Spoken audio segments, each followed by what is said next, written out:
All right, let's get into it. Today, we're going to break down one incredibly tense moment, a real-time political confrontation, to see what it tells us about the bigger picture.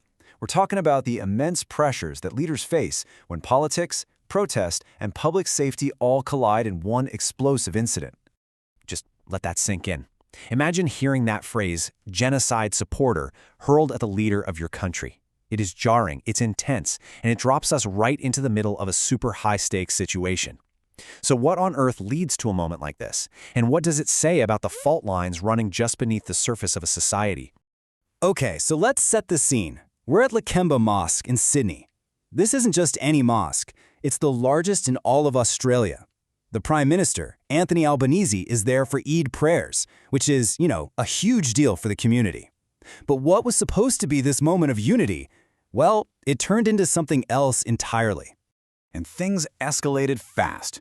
According to Sky News reports, it all happened in a flash. The Prime Minister arrives with another minister, and almost right away, the heckling starts. Then things get physical. One of the hecklers is actually tackled by another person at the mosque, and just like that, the Prime Minister is whisked away. The whole thing was over in just moments. So that's the what. But to really get what's going on here, we have to dig into the why. This wasn't just some random outburst, It was a flashpoint. A moment where all these deeper tensions that have been simmering for a while just boiled over. And the accusations being thrown around were incredibly specific and, frankly, deeply charged.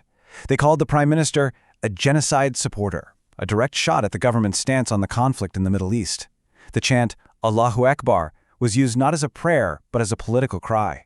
And sources suggested that the people involved might have links to Hizb ut-Tahrir, a group that's now banned. In moments like these, every single detail gets put under a microscope. The Sky News report made a point of noting the Prime Minister's body language, how he was sitting on the ground and seemed to be staring down the heckler right as the guy was being tackled. It's this really powerful image, and it becomes a huge part of the story of how a leader acts under fire. So this is where we zoom out, because this one incident, it really cracks open a much, much bigger conversation. One analysis really challenges us to look past the event itself and start asking some tough questions about how we as a society frame and perceive different kinds of threats. And here it is, the core question we have to grapple with. Are all public threats really treated equally? Does it matter where the protest is coming from? Does the ideology behind it change how our leaders, how the media, and how we ourselves react? It's a really critical question about whether we're being consistent. So to dig into that, the source asks us to do a little thought experiment. Think about the official reaction to this incident at the mosque. Got it? Okay. Now put that side by side with the official responses you've seen to threats that are labeled as white supremacy. Is the language the same? Is the level of urgency the same? Are the solutions proposed the same, or are they different? The answer to that can tell us a whole lot about our hidden biases. This whole thing also shoves a really difficult question right in our faces, one that societies everywhere struggle with. Where exactly is the line? When does passionate, legitimate protest cross over into something we'd call extremism, something that's a genuine danger? And wow, this is just a perfect illustration of that challenge. Take the phrase Allahu Akbar. It means God is greatest. In one context, it's a deeply personal prayer. In another, it's a shout of pure joy and celebration. But when it's screamed during a heated political showdown, its perception changes completely. Context is absolutely everything. So let me ask you directly, if you were the one in charge, how would you decide? What's your checklist for when a protest crosses that line? Is it the words they use? Is it about explicit threats?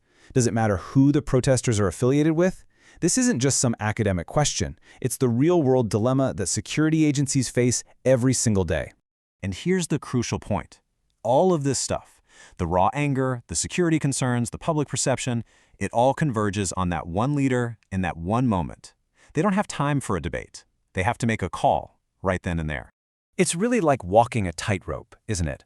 On one hand, a leader has to look strong and keep everyone safe, but on the other, they have to think about whether to actually engage with the anger being expressed, and it's all connected to these huge, complex root issues. In this case, a painful international conflict. All these pressures are pulling in opposite directions at the exact same time.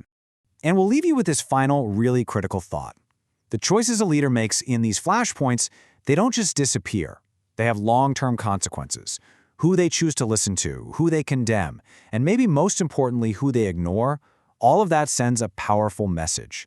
And over time, that pattern can either build up our trust in institutions, or it can tear it all down. It's something to think about long after the headlines have moved on.